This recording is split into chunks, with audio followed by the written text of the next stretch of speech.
Olá, alunos da Escola Samatec. Sejam bem-vindos a mais uma videoaula do curso técnico em mecânica. Hoje a gente vai começar a disciplina de manutenção mecânica 2. Nós vamos começar vendo equipamentos industriais e vamos falar então dos redutores. São equipamentos muito comuns na área mecânica e de extrema importância, para a nossa área mecânica.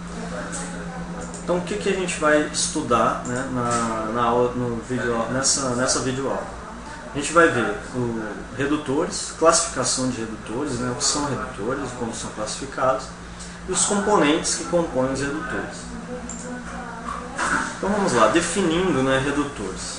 Redutores são conjuntos mecânicos destinados a alterar a velocidade e o torque de uma transmissão. Então, o que são conjuntos? Conjuntos são a reunião de várias peças. Então, vocês estão vendo o redutor, essa figura superior, um redutor montado, fechado, e essa figura a figura de baixo, inferior, é uma figura que está um redutor aberto, sem a carcaça superior, a tampa do redutor. E aí vocês conseguem ver que um redutor tem vários componentes, várias peças. Então, por isso que é chamado de um conjunto, certo? Então ele serve para quê? Ele serve para mudar a velocidade e torque de transmissão. Como assim reduzir a velocidade? Quando a gente pensa numa máquina, a gente concorda que para a máquina funcionar a gente tem que colocar um motor elétrico. E esse motor elétrico, uma das formas é o motor elétrico. Esse motor elétrico ele gira muito rápido. Só que as máquinas, elas não podem girar tão rápido. Tem máquinas que têm uma velocidade um pouco menor. O processo de trabalho dela requer uma velocidade um pouco menor. Então eu não poderia ligar direto o motor elétrico para acionar direto a nossa máquina, se eu não tivesse um redutor. Então eu preciso passar primeiro por um redutor. Então eu conecto o motor elétrico no redutor e o redutor eu conecto na máquina. Para quê? Porque aí esse redutor vai transformar ali aquela rotação rápida do redutor, ele vai reduzir essa velocidade. E no final, ele vai fornecer uma rotação muito mais baixa, para a máquina funcionar. E aí é a velocidade que a gente precisa na máquina. Um outro ponto também é que o motor elétrico ele tem muita velocidade, mas ele não tem tanto torque. Se você travar o eixo dele, se você colocar um peso ali naquele eixo, dependendo do motor, lógico, se for um motor pequeno aí, se for um motor pequenininho, até com a mão você consegue parar ele. Então quando você conectasse ele na máquina e colocasse peso na máquina, por exemplo, ele não conseguiria continuar girando. Com muito peso a máquina ia parar. Já com o redutor, isso não acontece. Por quê? Porque ao mesmo tempo que ele reduz a velocidade, ele aumenta o torque, quer dizer, ele aumenta a força de giro, certo? Torque, para a gente aqui é a força de giro, o giro do eixo ali, Então ele reduz a velocidade do motor elétrico e aumenta o torque do motor elétrico. Então a velocidade que chega na máquina vai chegar a uma velocidade menor, porém a força de giro é muito maior. Então com aquele motor elétrico ali, que tem uma velocidade muito alta e uma força baixa, com aquele mesmo motor, através do redutor agora, você pode usar ele para acionar a sua máquina. E ela vai ter uma velocidade menor, mas a força muito maior. Okay? Então a maioria dos redutores são constituídos de engrenagens, várias engrenagens, montadas nos eixos ali em caixas fechadas ou abertas também. O que é um redutor aberto? Por exemplo, lá na bicicleta, a coroa e a corrente, aquilo é um tipo de redução e é um tipo de redução aberta. Você vê, você está exposta. Aquelas máquinas de moer cana também, todo mundo já deve ter visto aí. Tem a máquina, aí ela tem uma engrenagem muito grande do lado e o motor elétrico é uma engrenagem pequenininha acoplada naquela roda grande, aquela engrenagem grande. Aquilo é um tipo de redutor também, é uma redução, e ali é um redutor aberto, as engrenagens estão expostas.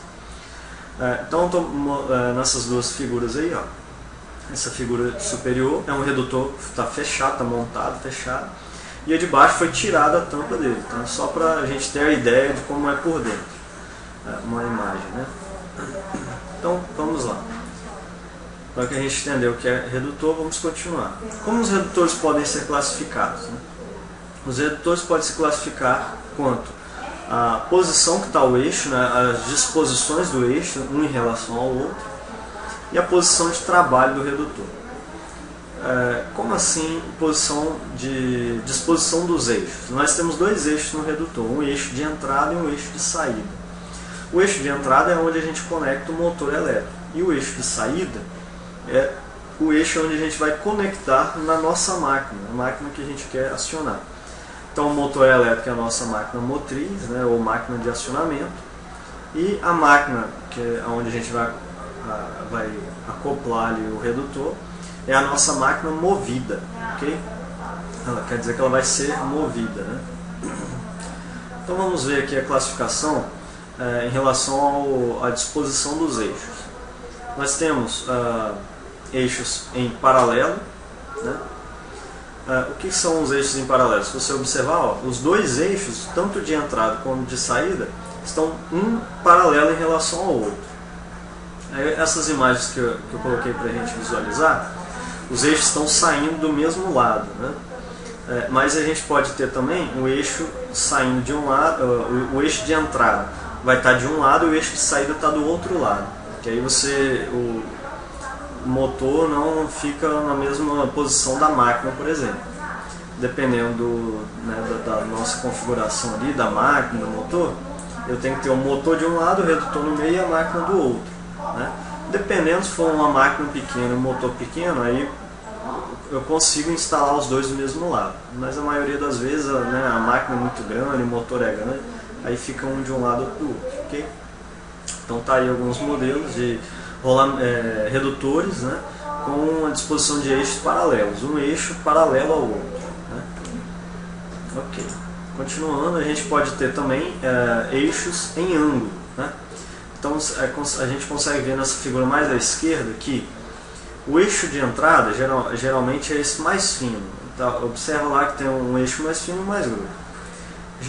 Né? Na maioria das vezes o mais fino é o eixo de entrada, que ali é o motor elétrico vai entrar. O motor elétrico não tem tanta força, como a gente já viu, o torque dele é baixo, e aí é um eixo fininho mesmo, não vai forçar.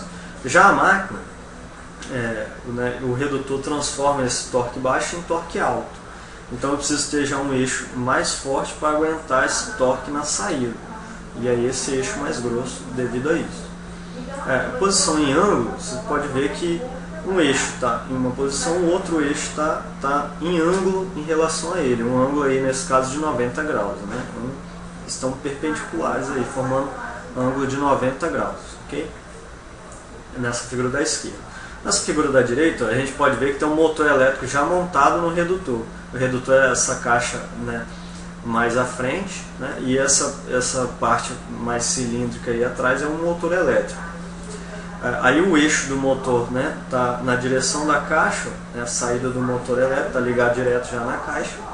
E o eixo de saída é esse furo que tem aí, ó, esse é um eixo vazado, né, que a gente diz, um eixo oco. E aí o eixo da máquina vai acoplar ali dentro daquele eixo vazado. Então esse aí é o eixo de saída desse redutor. Tá? Nota que o eixo do motor está numa posição e o eixo vazado está a 90 graus em relação ao eixo de entrada. Nós podemos ter ainda os eixos, a posição de eixo concêntricos, né? Quer dizer, os dois na mesma linha, né? Na mesma linha de trabalho. Então tá aí um outro modelo de redutor, o eixo de entrada onde já está montado o motor elétrico, essa parte de trás aí, né, mais cilíndrica, menor aí, é um motor elétrico. Né? E aí o eixo dela está conectado, você vê que o eixo de saída estão na mesma direção. Tá? Então é posição de eixo concêntrico. Okay? Bom, os redutores podem se classificar também quanto à posição de trabalho. Então a gente pode ter horizontal e vertical. Esse redutor, né, os eixos dele, ele trabalha assim, nessa posição que ele está mostrando aí na figura. Então é uma posição que os eixos estão na horizontal. Você pode ver que os dois eixos estão na horizontal. O próximo eixo aqui, ó, o próximo redutor, a gente pode ver que tem o eixo de entrada está na horizontal, mas o eixo de saída está na vertical. Então a gente fala que a posição de trabalho deste redutor é a posição vertical.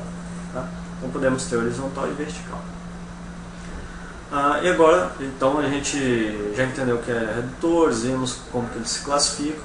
Então agora a gente vai ver um pouco aí dos componentes, né, que compõem, né, o redutor. Né. Os redutores são constituídos então de diversos componentes, né, dentre os quais os mais importantes seriam ali os eixos e chavetas, né, que vão dar suporte às engrenagens, né, isso, vão conectar as máquinas, né, a motriz, né, e a movida. Mancais, onde vão estar apoiados esses eixos. Vedadores, né, que são elementos de vedação.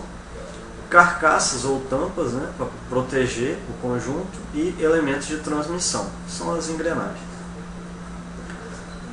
E podem ter elementos de transmissão, são as engrenagens, mas pode ser composto também de alguma corrente ou uma correia, né? Também pode ter presente isso em algum redutor, algum modelo de redutor. Bom, os eixos. Os eixos são os elementos de união, né, através do motor até a máquina movida, né, passando através ali dos elementos de transmissão, por dentro do redutor ali. Eles vão se apoiar no mancal, né, que permite dar o giro, né, do redutor, né, que é o trabalho de giro ali do redutor. E eles são denominados de acordo com a sua função no redutor. Então cada eixo tem uma função. O eixo de entrada, o eixo de saída e eixos intermediários. O eixo de entrada é onde a gente acopla o motor elétrico, eu já comentei, né, mais atrás, mas o eixo de entrada é onde a gente acopla a nossa máquina motriz. O eixo de saída é o eixo onde a gente vai acoplar lá na nossa máquina movida, né, a máquina que a gente quer mover. E os eixos intermediários são os eixos que estão entre esses dois eixos. Né? A gente pode ter vários eixos ali no meio, né, de um a mais eixos intermediários. Então, onde vai estar montadas as engrenagens, que são os elementos de transmissão, né, dos redutores. Bom, os próximos componentes são os mancais, né? Os mancais é onde são apoiados os eixos. Então são os elementos aí destinados a apoiar, né, os eixos e permitir que estes eixos se movam, né, deem um giro aí de maneira suave e com o menor atrito possível. Os mais utilizados são rolamentos, né, mancais de rolamentos, porém podem ser utilizados também mancais de deslizamento, que é o que está mostrando nessa figura, essa figura inferior aí de baixo. E aí a figura superior é um modelo de redutora, que estaria desmontado e a gente só está visualizando as carcaças aí. Se você reparar nas laterais dele tem umas aberturas, uns furos, né? E é ali naqueles furos que são colocados esses mancais, né, de deslizamento, e ali onde entra o eixo ele vai se apoiar em cima desses mancais aí. Ok. Vedadores. Os vedadores são elementos de máquina, são componentes aí dos redutores, né, especialmente desenvolvidos para produzirem vedação do meio interno para o externo e do externo para o interno, né, vice-versa. Eles vedam então a saída do lubrificante, porque o redutor, aquela caixa, aquela carcaça, está cheia de óleo lubrificante ali dentro, né, para você minimizar o atrito entre as engrenagens. E aí os vedadores, eles não permitem que esse óleo saia, né, e a gente perca o óleo e ainda contamine ali, né, o ambiente de trabalho. Então ele não deixa que esse óleo saia e também não deixa que contaminantes entrem, poeira, né, sujeira ali, água, tá, entre dentro do redutor. Então são os elementos vedadores aí. Bom, nós temos, né, as carcaças ou caixas, né, considerando os redutores do tipo fechado, beleza? As carcaças são um invólucro, né, que mantém o conjunto todo ali protegido contra contaminação, né, entrada de poeira. Então ali as engrenagens ficam fechadas ali dentro para que não caia poeira em cima daquelas engrenagens.